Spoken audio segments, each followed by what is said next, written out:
YouTube fellow community, Hermits fans, random people on the internet, my name is Giggens. We are here today to talk about Hermits' fifth album, There's a Kind of Hush All Over the World. Includes No Milk Today, East, West, and Dandy. There's Peter looking, just chilling, just doing his thing. I love this album. I'm a big Hermits fan anyway, but it's fun to hear their album tracks. It's fun to hear them go deeper. Whenever you put the oldies radio stations on, it's going to play their hits, which are great, but it's really fun to hear them do other things. Especially on like both sides of Hermits, you get a lot of different feelings from them, different vibes, different genres. This album kind of has the same flow of rock the whole way through, with some ballads thrown in for good measure, but it's a really well put together album for being a pop album in the 60s. This came out in March of 1967 through MGM Records. It was recorded at Delane Lay Studios in London. It didn't chart in the UK, but hit number 13 in America, which is pretty cool. And a couple of the huge songs from this thing, obviously the title track, There's a Kind of Hush, was number 4 in January of 1967. The B-side was No Milk Today, which also had some success at number 35 in the charts. Pretty good. That's played on the radio fairly often these days still. That's one of their best songs, actually.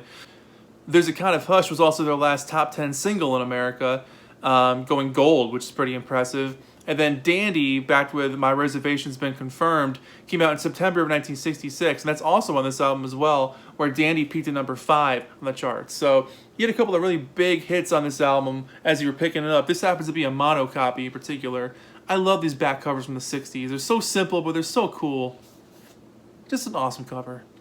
The album opens up with the classic and gentle and super sweet There's a Kind of Hush All Over the World. Peter's lead vocal on this song is confident and calming. It's assured but sweet. The playing is peppy, and there's this whole endearing feel throughout this thing that makes it instantly memorable.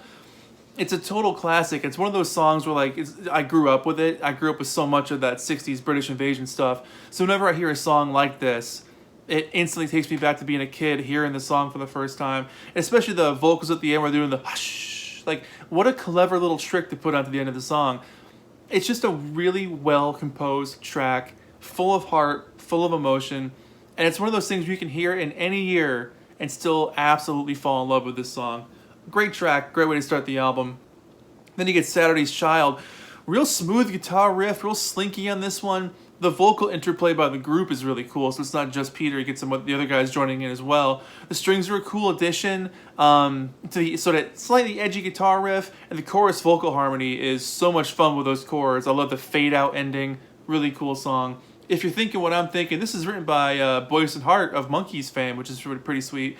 But it's a song about when two people share that chemistry together, you know? A warm song with great harmonies and excellent acoustic guitar work. Digging that one. You Won't Be Leaving is up next, and I like that guitar riff. Really cool vocal delivery. Just a good little song with just enough changes to keep it interesting the whole way through. Whenever you have a pop song with just enough of a curiosity around the corner, it keeps it interesting. That's what that song does. Dandy, freaking love this song, man. I mean, it's the Ray Davies Kinks classic. And it's just such a good song. It feels super British. It must have been one of those ones where they just exaggerated their British vocals, which I knew they did it in a couple of tracks. This may have been one of those, but in the moments where you get the sweeping syrupy strings, it works so well. It just has this playful tone to it that's super catchy, and you instantly want to hum along to it. I don't think this was a single in the UK, but in America, it was a big hit, number 5 in America for them, and huge song. Side 1 ends with Jezebel, the longest song on the album, and it features an almost hash pipe style guitar riff, but this song is actually really fascinating at just over 3 minutes. It's moody, it's rockin', the vocals are cool, the drums are really hot, it's almost an unexpected track from them. I really dig it. They put a lot of effort into the groove and I want to say edge of this one. It's a nice breakup from the rest of the record, especially coming after Dandy, where things are kind of light and, not fluffy, but light and, cheery. Having a song like Jezebel right after, it's kind of like a left turn, which is really cool. Side 2 opens up with No Milk Today. Absolutely one of my favorite songs by them ever. I love the chorus with the church bells in the background, the strings doing their thing. Everything about it feels like a nostalgic, happy movie. You feel like you're lost in a different place in time. It feels like you're walking the streets of London or something. For me, as an outsider, you know, as an American, this song for me is like extremely British sounding, which I absolutely love. The vocals flow so easily. Like I said before, the church bells are so effective. You know, not a lot of songs use those things, but when they do get used, they can be very, very character building to the element of the song, where it just has this romantic feeling. Hell of a song. Little Miss Sorrow, Child of Tomorrow is up next. Wonderful acoustic guitars on this one. Peter's got a really soulful delivery on this with his vocals, and the gentle storytelling. Just a really great song. Nice emotion on this one. Gaslight Street is an in-house song, in-band song here, written by Hopwood and Lackenby. It swings really well, great background vocals, just a nice little song.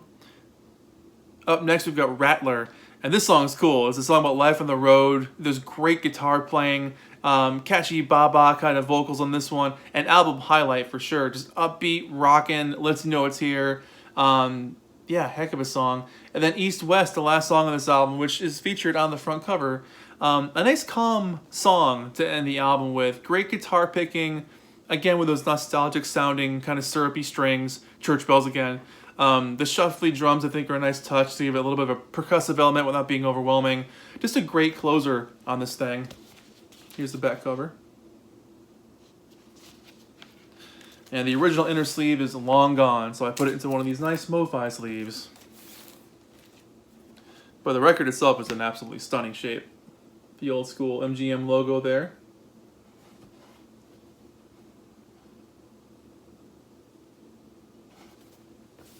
It has to be said that there was like just something magical about pop music in the 60s.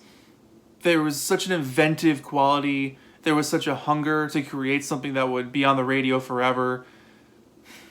It's one of those moments where you hear albums like this, and I feel like the music world has kind of taken a lot of these things for granted because they have been quote-unquote overplayed with like the big singles on these albums.